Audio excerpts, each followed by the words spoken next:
here with Peter. Peter is from the Plant Shack here in Deception Bay.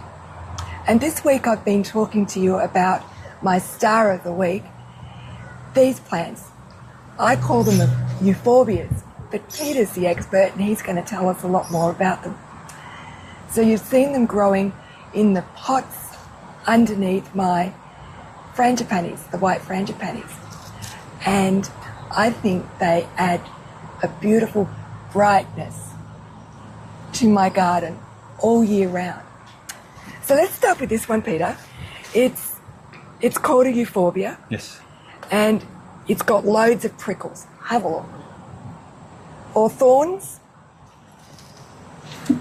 And what I've noticed about mine is they stay in flower all year, every day of the year. Is that to be expected or is that unusual? The Euphorbia, the flowering Euphorbias are a really fantastic group of plants. They have this ability. They're from the snowflakes, and there's some white forms, dwarf forms and big forms. They're really quite impressive. Once they reach a certain age, they pretty well stay in flower the whole time. So this one's it was a hybrid form of this one, which is the crown of thorns. That's what I'm thinking of, the crown of thorns. And they have the more brutal thorns that are stiff. Yes. These newer hybrids, while the thorns are scary looking, they're quite soft. They'll still give you a prickle if you push straight on, but I'm pushing on it reasonably hard there and it's not going into my fingers. Yeah. Just getting those dead flowers there, Sharon, sorry. And so this one here has a little bit more carbon to the thorn, so that's a little bit more sharper. Let me show everybody those thorns. Now, I obviously don't have these ones because my thorn, they're quite long, but I got mine from walking the neighbourhood and finding one of my neighbours that had them in her front yard, and generously she gave me cuttings. Is yours the taller one? They are. Well, yeah. They're all different colours. Yep. But let's have a look at the little thorns here, if you can see them. They're quite tiny. The ones I've got on mine would be an inch or 2 or 3 centimetres. Yeah, I wouldn't let the thorns become too much of a concern because you don't have to cut them back very often, and it's not like you're handling the plant all the time. Never. So while it is a bit of a negative for the plant, the flowering and its hardiness and their compact nature is a really big plus. So the thorns are a negative, but not a big negative. They haven't been a negative for me at all because I don't trim them, and they haven't needed trimming as yet. They've been there for 3 or 4 years. So as far as being a lazy gardener, they've suited me perfectly. I mentioned that they come in different colours. They do. Now there's some tall ones called the Millii hybrid, Thai hybrids, which are really quite tall and have big flowers. And there's yellows, apricots, reds, a bony coloured white, and probably some spotty pink. Can I show you this one? Sure. This one here I think is the best one, and it's still pretty rare.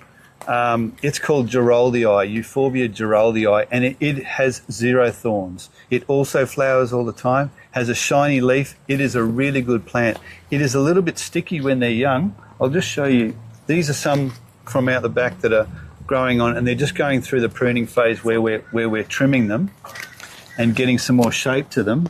And that one there is a little bit older, that has been pruned a couple of times and is starting to develop its shape to give us a finished product like that. Yeah. And they peak in our summer when the humidity's right on. Yes. About here is about a month after Christmas, and they start to really look great. And they are a very trouble-free plant. They do appreciate some water, they do appreciate some fertilizer, and I'd say their only criticism they don't get many fungal diseases, but they get an inchworm caterpillar. Oh. So you'll need to watch out for that. And that is brown like this stem here, like the new growth there. Yes. And it hides upside down underneath there, and it can cause leaf loss. And you go, where are the leaves? And all you'll see is a little bit of caterpillar poo on the ground. Well, that's really interesting because I have these as well. And I've shown you those. They're in my garden above the thorny ones. And I came in and I saw Peter and I said, Peter, I want something that's red and that stays in flower most of the year. that's how I ended up with mine. I've never noticed a bug on it. Great. Yep. And you said that the flowers are seasonal, yet mine are in flower all year. The plant has a real flush and peak during the hot months, particularly in Brisbane in January, where they're getting lots of new growth and a real abundance of flowers, whereas they always have colour on them. Once they reach a certain age, they'll have flower all year.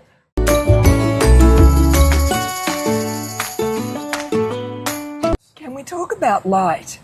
Because I've experimented with mine. Now, the ones that do really well are at the front of my house and they get full sun. Yet, I've got one that is underneath a tree, so it gets morning sun and then shade, and it is just as spectacular. Yep. They really are wonderful plants. Now, they can get some size about them. I've seen them in the ground at about 1.1 metres high, trimmed. Wow, that's so in a pot, probably about 50 centimetres high, depending on the size of the pot, of course. Yeah. But a really wonderful plant that is bright red all the time and easy care. It really is a great performer, and if you're wanting something that's bright and red en masse, they look incredible and easy to grow and easy to care for. There's the label.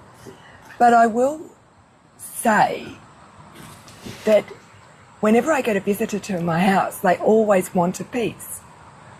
And we just cut off a piece, they take it home, pop it in a pot, and it grows. Yeah, they'll grow automatically into the ground. You don't need to start them off. I wouldn't do too long a cutting. I'd do shorter cuttings. Yeah. But the Euphorbias have a considerably potent sap.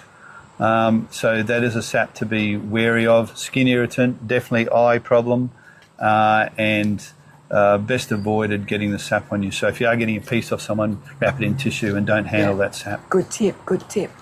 Do we need to worry about fertilising them? In a pot, definitely. You'll get a much bushier, healthier plant in a pot. And so just a slow release plant food and a couple hits of something like a flowering fertiliser, one of the high potassium flowering fertilisers, something suitable for roses or orchids would give you a nice, good size, well coloured flower. The other thing I like about these is they're self-cleaning. So those dead flowers will fall away. You won't really notice them. They'll dry off and fall away. So it's a big benefit where some plants hold on to their dead flowers and you have to pick them off, say like geraniums. Yes. Whereas the Euphorbias are self-cleaning and you don't notice those dead flowers at all. We haven't talked about self-cleaning a lot. I think I've just taken it for granted that it does it. But if you're a lazy gardener like me, having self-cleaning plants really does keep your plant looking the best it can all year round with little effort. So if you've got a balcony or a small courtyard, this would be ideal, wouldn't it, in a pot? Excellent. Yeah, yep. Keep it in the plastic pot and then put it in a pretty pot, right? Yep. Would there be an advantage of keeping it in the plastic pot before you put it in your decorative pot? It's only to do with size. So if the plant is really big and it's outgrown its plastic pot, get it into the next size up. So they're not pot fussy.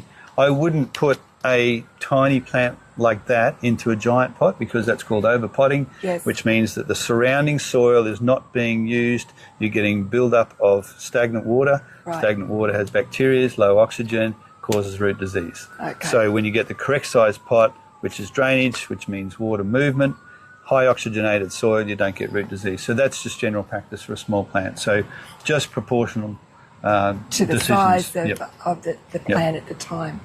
So there you have it. That's this week's flower of the week that I think is stunning in my garden. And this is where it all starts. You can buy it from your local nursery. And if you're lucky enough to be anywhere near Deception Bay, pop in and see Peter, because he's always got them. And you said that they are becoming a little bit rare. Yes, they move in and out of production through the bigger supply nurseries. Yes. So we try and keep some going. My stepfather was instrumental about 30 years ago in keeping stock going when it arrived into Brisbane. I'm not sure the exact origin, how it Yes. arrived. And he had a whole house full of them, and he was just doing the little cuttings and building it up and building it up. It took about 5 years to get it to a point where we could start selling them. We had enough to start selling them. Are these popular? They're only moderately popular because they're not very well known. I think that's the reason, isn't it? It's not because they're not a stunning plant. Yep. It's just that people don't know about them. That's right. So here we are, letting the cat out of the bag and introducing you to, what's it called again? Euphorbia Geroldii. Do yourself a favour. Pick one up and add it to your garden. See you next time. Thanks, Pete.